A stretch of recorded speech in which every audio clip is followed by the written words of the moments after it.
I am an antique. I may not have been around when they were manufacturing the cloth to wind around and wrap the Egyptian mummies, but I was there when they first sent it to the dry cleaners. Likewise, I can recall those distant eras, the 60s and the 70s in Canada, when, for example, Sydney Steel in Cape Breton was under the benevolent protection of the then great Nova Scotia Liberal pharaoh, Alan McEachin. There was hardly a year under Wiley McEachin's patriarchal watch when Sydney Steel didn't plead for and receive some huge pile of money to keep it going. They were really called subsidies in those days, not like now when loans, grants, or government tax rebates go by the much more slippery term investments and are partnered with an equally dubious one of innovation.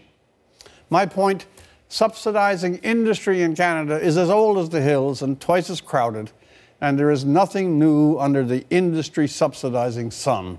Subsidies are about as innovative as a Model T in a Ferrari showroom. Yesterday, Prime Minister Trudeau and the embattled Kathleen Wynne put on their priestly robes to run through this venerable liturgy again. They scampered down to Windsor, Ontario to announce a combined $200 million grant to Ford Motors. This was good for Ms. Wynne, for she is now depressingly low in the political polls, and the chance to bask in the reflected sunshine of Mr. Trudeau was probably a therapeutic necessity. Of course, raining dollars on the auto industry is second only to the great Canadian tradition of governments raining dollars on Bombardier.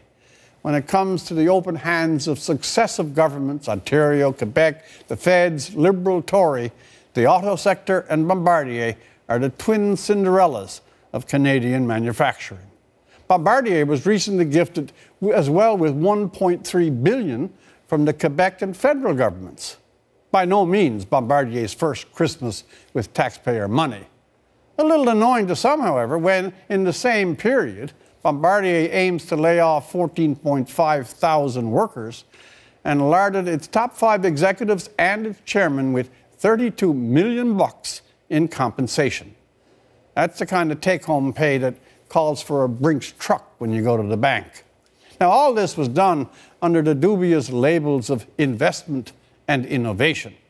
Well, if it's an innovation to bail out Bombardier on a regular basis, or the auto companies every couple of years, the word has really become a synonym for not again. Propping up favored industries is about as innovative as heckling in question period and just as productive. Whereas investment is really one of our old friends' bailout, grant, subsidy, government loan, dressed up in new age PR speak tuxedos. And considering Kathleen Wynne's electoral standing these days, 8% as leader, the one word that really describes all these transactions, more than innovation or investment, is politics.